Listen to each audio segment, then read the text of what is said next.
we started off by setting up a basic laparoscopic skills course, which is a one-day course that all of our ST1 and 2 trainees complete, and we run that 2 to 3 times a year.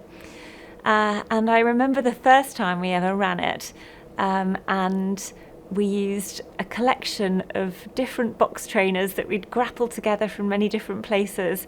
So there wasn't the sort of consistency and the right standard of training. It was very much thrown together. And so we put together a proposal to Health Education England to get some funding in order to support this particular training day. And so we bought 5 Pyxus Pro Moves to support this. And we chose these because they are easy to set up and put away. We could store them in a cage. That meant that, as we didn't have one room that all the kit could be set up permanently, we needed something that was movable, something that was easy.